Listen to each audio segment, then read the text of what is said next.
Okay, this video is to pay respect to the Libra energy, and being a Scorpio, I know I talk about the black and white a lot and being uncomfortable in grey and in between things. I think it's important to acknowledge and recognise that we are whole and complete with one and the other. So you can't have one without the other, right? So this is my video just to pay respect to the actual energy, and I do have Venus in Libra, so I do understand the energy in a very broad sense, not so specific for those who have Libra Sun, Ascendant or Moon. But I kind of wanted to do this video because I've been pondering about the Libra energy, right? And as a Scorpio in my younger years, I used to get frustrated a lot with people who are Libra dominant. And I do have a lot of close friends who have Libra Moon dominant. And when I think about Libra Moon, I know this sounds silly, but all the people that I've come across who just happen to have Libra Moon love pills, like prescription medication or medication in general as their little escape. Now, when I think about Libra, the first thing that kind of comes to mind is Libra being ruled by Venus, as well as Taurus. So Venus is about love, beauty, ambience, comfort, love, right? So I paused it there because when I think about Venus is representing love. That's a different planet. We exist here on Earth. And when we talk about the element Earth, we're talking about structure, we're talking about success, material things, and you could say shallow things.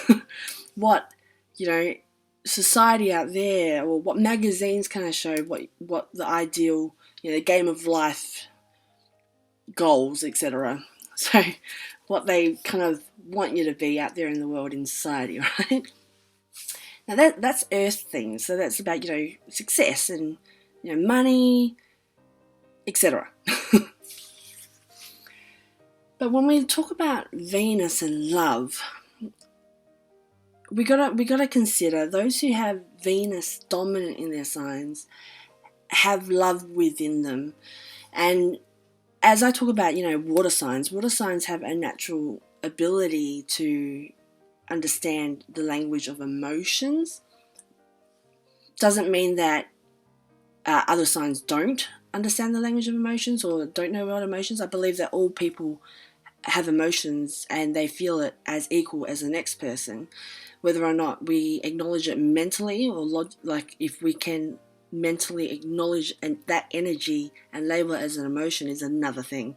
For those who are more logical, kind of struggle with that because emotions aren't logical, right? So water signs have you could say, natural talent to be able to have the natural ability to understand emotions, right, and accept emotions. Whereas when I talk about that, when we look at, the Venus signs or the love signs, we're talking about the same thing or the same analogy, right? So those who have Venus dominant have this idea of what love is inside them, because love came from Venus. Venus is not here on Earth, right? But they exist here on Earth, and we're looking at it from the perspective of Earth. So it doesn't quite make sense here, right? Love doesn't make sense here.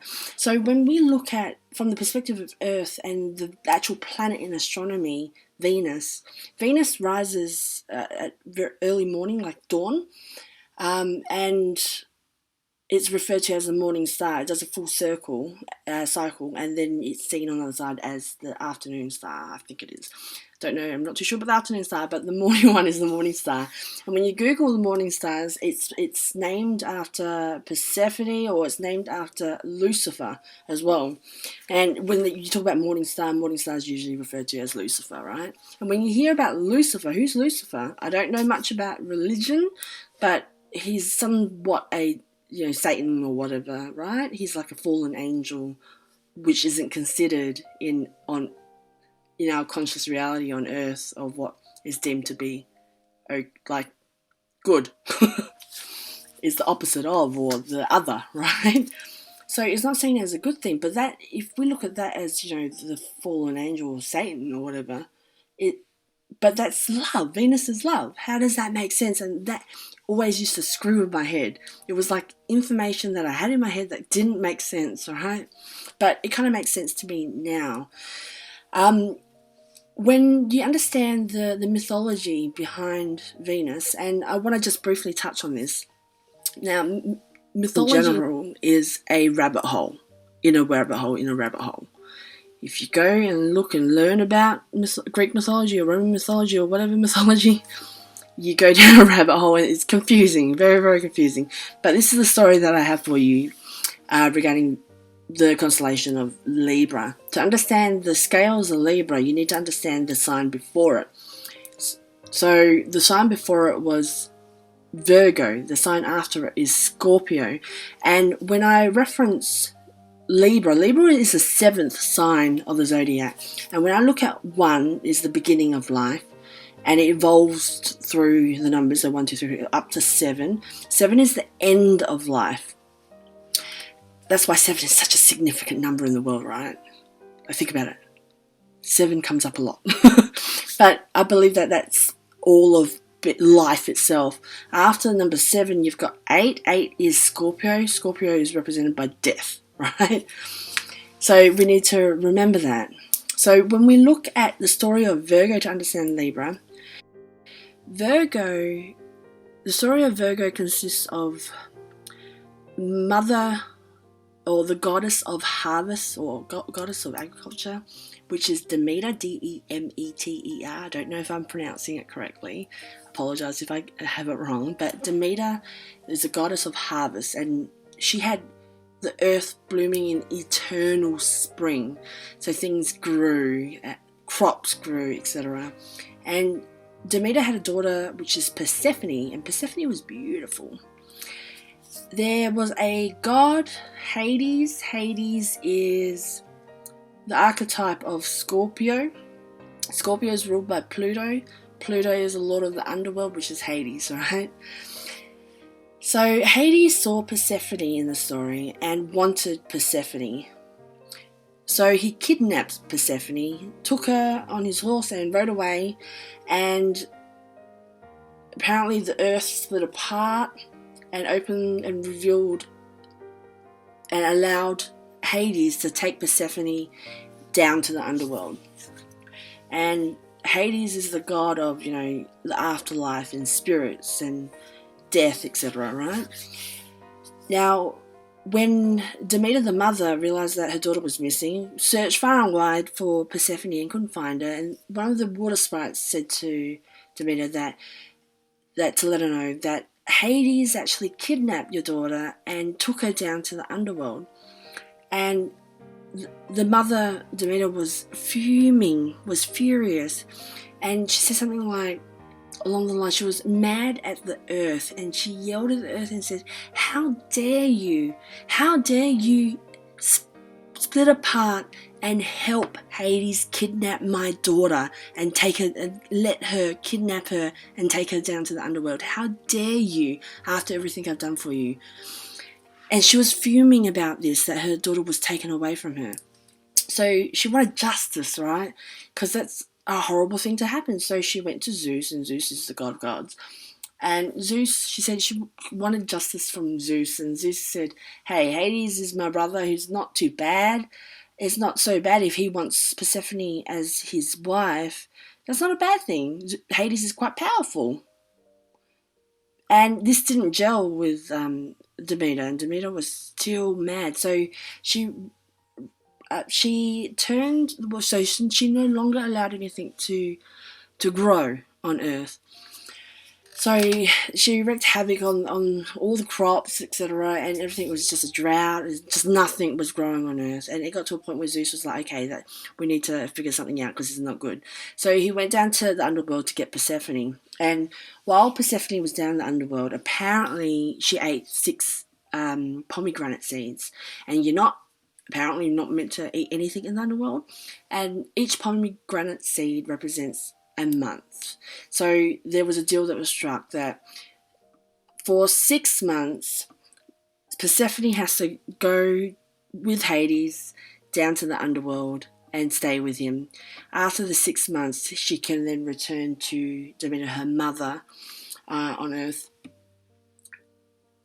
after then. But so this was the deal so she spends her year in both places, so half in the underworld, half on Earth with her mother.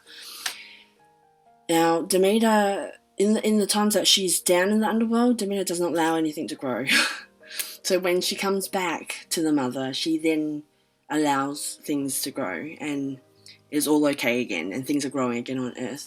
Now, Zeus put the sign of Virgo, the constellation of Virgo, into the sky, so Demeter can look down at her daughter down in the underworld and watch from that constellation.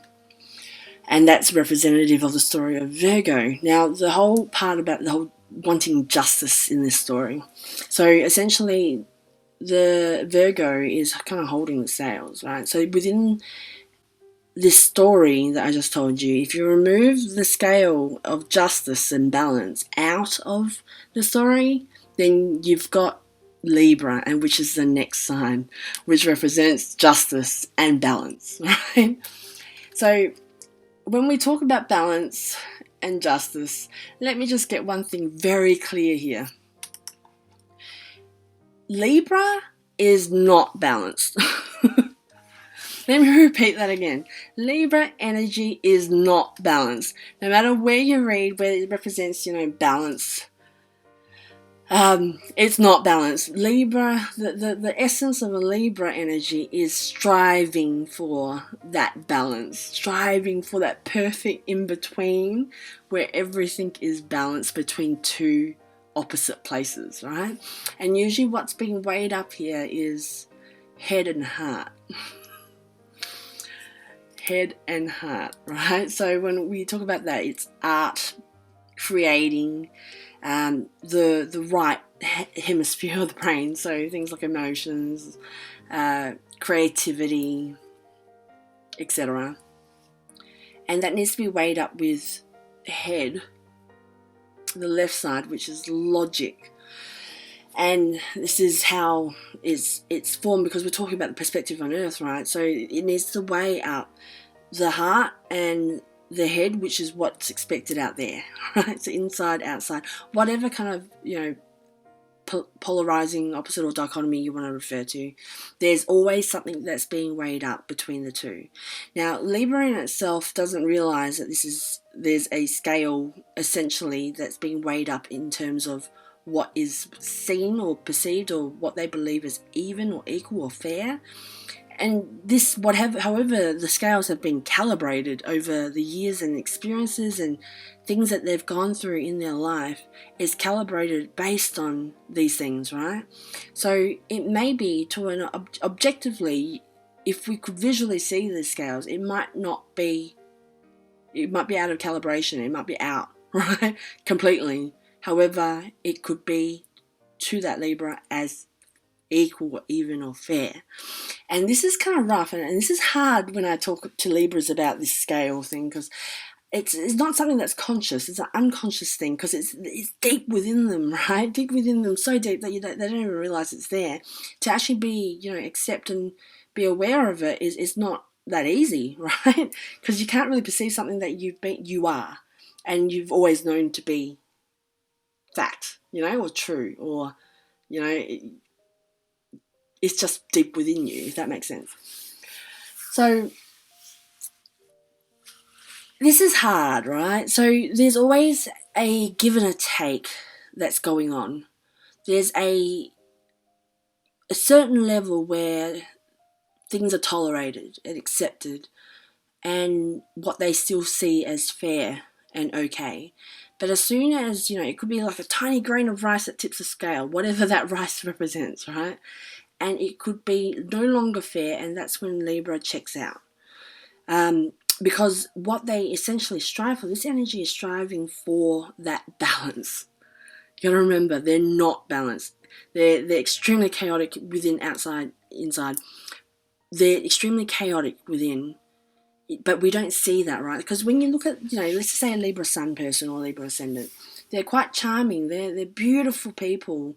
Like anyone, like Taurus and Libra, which are both ruled by Venus, gorgeous people.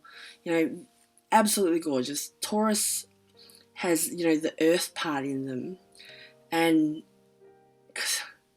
they're very, very gorgeous people. Let's just say a lot of supermodels, etc., have that energy. If you have Venus, if you have Libra and Taurus together, you'd be a good-looking person, right?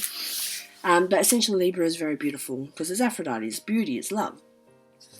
And this is the thing, they project charm. There's a twinkle in the eye when you meet them, like it's Christmas, and they get along with everyone, and they're sociable, and they're just great sociable person, a great person to hang out with and chill out with, right? And they just want harmony, they just want peace. It seems all, hunky-dory and all good and all cool and everything's gravy. But then within them, it's a bit confusing, because within them, what's going on here is the biggest thing about, inside, and this is very specific to, let's say, Libra Moon people, because it's the emotions, right? Because being all charming and stuff out there is all cool. And going back to being Lucifer, let's just say that represents kind of evil, but evil is love. I know it doesn't make sense or kind of twisted, but you gotta get a bigger perspective and try to make it work, because there's two sides of you, but if you're only accepting one side, you're never going to be balanced.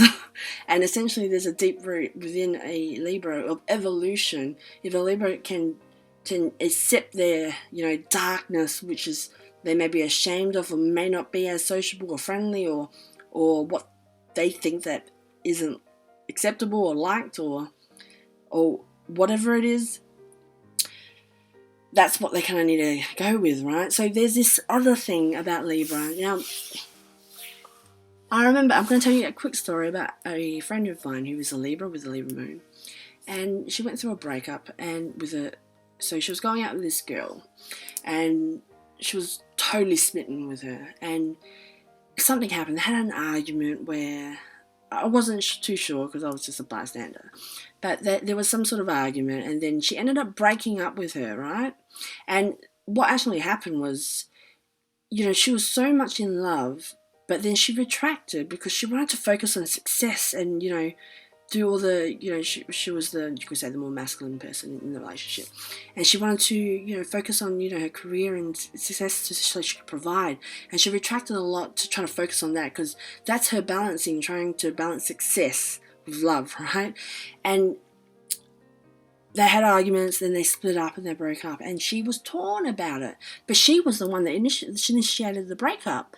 There was nothing that the other person did. They were just not communicating or not on the same page. That it could have worked out, right?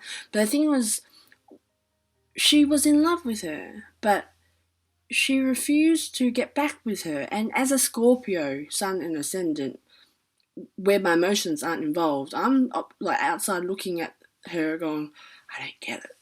Why is she doing this to herself? Why is she suffering when all she can do is just get back with her because she's so much in love with her and it will make her happy? Why isn't she doing that? And I watched her do this for months and months and months. And I respect anyone's method of getting over an emotional disturbance, right? Because everybody all has the right to do and deal with their emotions however the way they wish. So I was respecting whatever she needed to do to deal with her breakup. But months and months passed, and then years passed, and I was so confused that she was still suffering just as bad. And I didn't get it, why she wouldn't get back with her. And I asked her, very, very like gently, I asked her, why don't you just get back with her? And she's like, you don't get it. It's like, she's done this and that, but, she hasn't done anything. And I was like, okay, in my head I was going, oh, this is the scales and the give and take thing. So if it was always give, take, without, this is all unconscious, right? It's not a conscious thing, give, take, and then she didn't do something back when it was her turn. But this is unconscious. It's not a conscious awareness that they're doing this, right? And then suddenly it feels unfair. when there's no what's the word?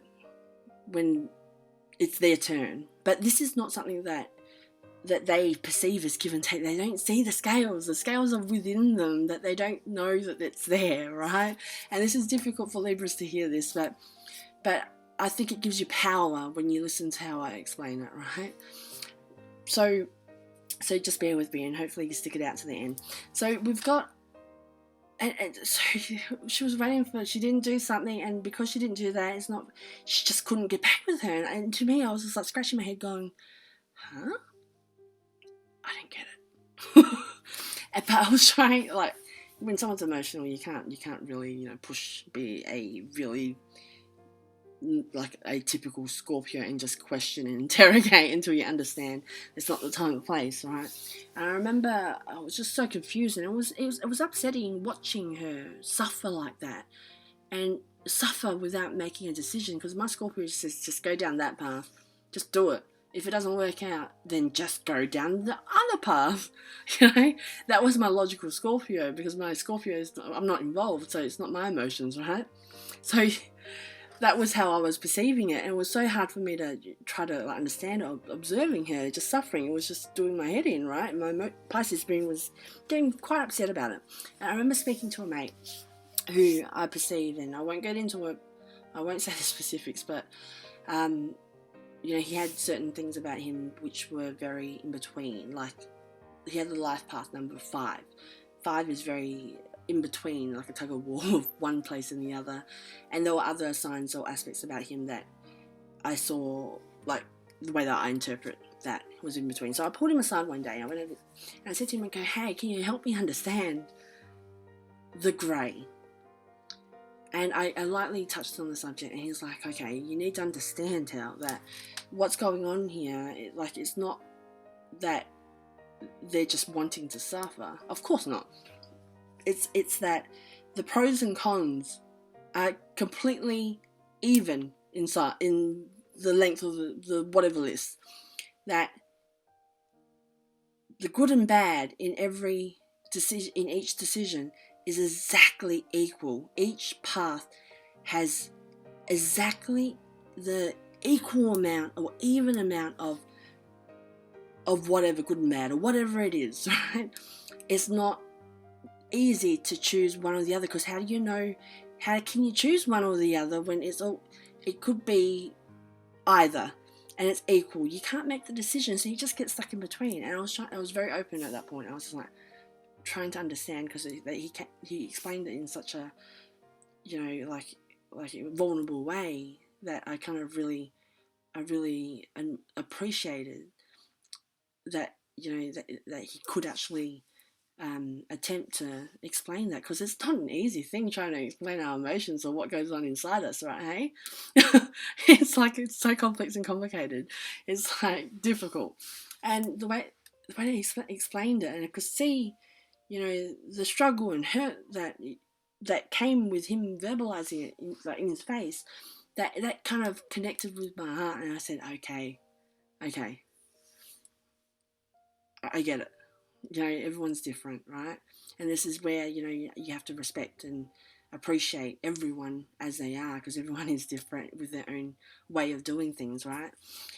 And that helped me kind of understand that, it's not easy to make that decision, because it's even the way that they understand each path. And whatever they're trying to figure out. And it's sad. And this is a big struggle for Libras, right? Because Libras can't make decisions when it comes to emotional things. They just really struggle. Ask them what they want to eat or where to go to eat, and that's like, meltdown. It's very difficult to kind of pinpoint this, because if you could just imagine scales, right? I'm just going to represent, let's say the Libra moon has scales inside, right? And it's emotions. So the moon waxes and wanes, it ebbs and flows, or whatever, the changes, the ebbs and flows of tides, etc. It's constantly changing and moving the energy, right? So the scales here are like bouncing backwards and forwards like a seesaw, trying to get balance. And this is the life of a Libra. And I think that everyone needs to respect this for this energy, and just take it as it is without judgment, because we all have our own shit that we kind of deal with. Each sign has their own crap, right? And we can't just look at, and look at just the negative things and just, judge, because we're not that. It's different when you're living that, right? It's a tough struggle, and I see this come out within me as a Venus Libra. I have Venus Libra in the 12th house, so I'm balancing something that's not here. I think the way that I understand love is so delusional, because 12th house is just not here. It's another dimension, right? So that's my issues. I struggle a lot with, relationships. In general, love and relationships is the bane of my existence.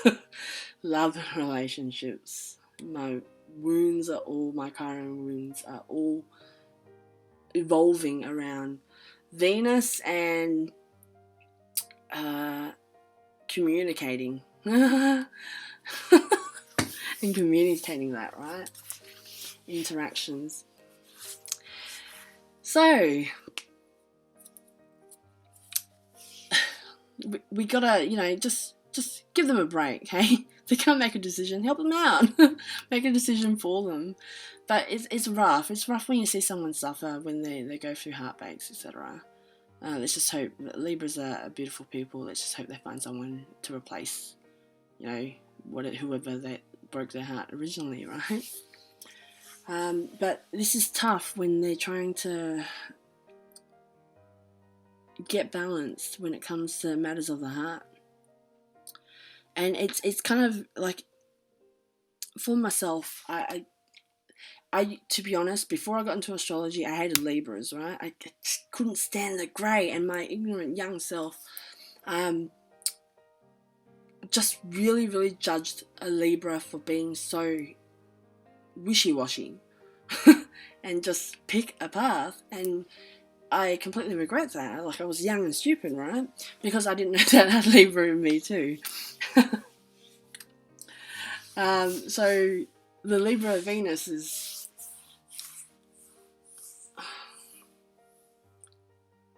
I just feel that my scales are between worlds and universes or galaxies that kind of doesn't exist. So I'm very lopsided when I'm living or looking at the perspective from Earth, if that makes sense. So those who have Libra Moon people, look, if you have a more dominant sun, when I say dominant sun, Scorpio is a dominant sun, right? Depending on how you're dealing with this, if you have a stronger sign externally that's helping you get more grounded, because remember, the moon placement is within us. It's what people can't see inside us, right? And inside us, we're trying to strive for balance because we're trying to reach that. We're trying to grab that balance, right? But if once we recognize that there is some sort of scales, to be aware that we're weighing something up. However, like, you can weigh whatever you want up with something else, and whatever you believe is even or equal or balance is correct. It's true for you, and you just got to remember that's you. And not all people can see your scales and understand that. You could explain, but it doesn't make sense, because we're not. Those who don't have Libra Libra dominant will have no idea what you're talking about or what you're like weighing up or what you see as considered as fair. And I think that it's empowering when you realise this fact about you, and to understand that you are weighing this up or something up. When you are more aware about it, you have more control about it, because the awareness gives you understanding of who you are and what you're doing. And once you go through more things, and you see how these scales kind of seesaw, you kind of get an understanding of how things work within inside you, right? However those scales are working. And once you are aware, you accept it, and it makes things easier, because it's not about restricting and repressing a part of you and just showing your charm on the exterior and dealing with God knows what inside, right? Because you got to remember, you can't have one without the other. Scorpios know this, right? And all Scorpios that are listening to this know that you can't have one without the other. And that includes the grey. You can't have opposites without the in-between, right? You know? You got to give respect to the grey. And it's tough being in the grey because it's not defined as a Scorpio is defined, right? Just existing in the grey without having those defined, like without definition of what's what. It's kind of like splashing in shallow water. Like, you know, like pathetically splashing in shallow water without knowing what to do or where to go or how to understand or how to deal, because you just have grey. You never seen black or white. It's just grey. It's you just don't know. You don't know that concept even exists. Does that make sense? And I say that with, you know, what I'm saying comes from my heart. It's nothing. I'm not disrespecting. I'm not intentionally disrespecting anything. Like I said, all signs are all different, and we should appreciate everyone or every certain trait or whatever it is in everyone as it is. You know, and all faults and flaws along with it, whatever you see as faults and flaws, it's all you, right? It's kind of black without white. It's the yin and yang. It's the in-between. Like when the yin and yang gets together, there's this line in between. That's the grey, right? So it's significant. It's so important. And when you kind of put that meaning, that, you know, even if you look at a triangle, I consider grey as if you just look at a typical triangle as the line at the bottom that connects the two. I see that as the Libra. Essentially, I really do. You know, and when you have two opposites, you create something in between. That's how things work. You look at a light bulb, you know, you have the two things in the filament in between. The filament is the Libra. You know, when you look at, you know, north and south poles, everything in between is Libra. Everything that exists is Libra, right? You know, when you have, like, you know, 3D glasses on and you look at the image with the blue and red, the pop-out image is Libra. Holograms are Libra. It's actually quite beautiful when you kind of understand that and accept that. And, you know, if you do have a inquisitive dominant sign in you, like Scorpio, you kind of want to define things, but Libra is about not defining it, because you can't. It's just in between. It doesn't need to. It's accepting that grey in between place as beautiful. The best analogy, the past and future making the present time is Libra. You can't have one without the other, right? We exist because of two opposite things. It's how our world is worked. It's the duality of our world and how everything is formed and understood in this world and the meaning behind it. Isn't that beautiful? It's absolutely beautiful, right? I was trying to think of another analogy, but I'll probably leave it with that one. That's a good one. To accept it. For the person that knows I'm making this video for them, the Scorpio Sun. Scorpio Sun in that scenario with the Libra Moon isn't about definition of emotion or defining emotions. The inner world that exists within you, if it is a Libra Moon, is just acceptance of that. Because you can't intellectualize love and emotions, right? I can't stress that enough. And it's a hard gig to try not to intellectualize it when you have a Scorpio. But if you're looking for answers, and the questions you probably should be asking is other perspectives on how to accept and not want to understand, right? Because understanding is not a good thing. It's pretty much a symptom of insecurity, right? So the journey of that combo is very much inner peace, or striving for inner peace, with accepting all that you are inside as beautiful as both. Because love has no boundaries. Love doesn't know what's good and bad and evil and whatever and Satan or whatever. Love is love. And those who have Libra understand what I mean when I say love is love. It's a grand thing, and that's what you need to remember. And coming to peace with that everything is within you, right? You are that charming, beautiful, sociable, friendly, great person, as well as probably, dark and evil inside that you probably never will show. Because after all, remember, in astronomy, it's Lucifer. That I don't know where I was heading with this video, but I just wanted to let that out because that was my thought with, the Libra energy. It's kind of rough, hey, because that's the point between life and death, essentially. The awkward in-between, or middle child. Virgo is about life. It's like birth, right? Like there's usually, if you look at Demeter, it's about the mother and child. It's that relationship. It's, harvest, like crops, etc. It's like, so when you look at the story in mythology, essentially, because it's between Virgo and Scorpio, right? So Virgo essentially is life, or giving life.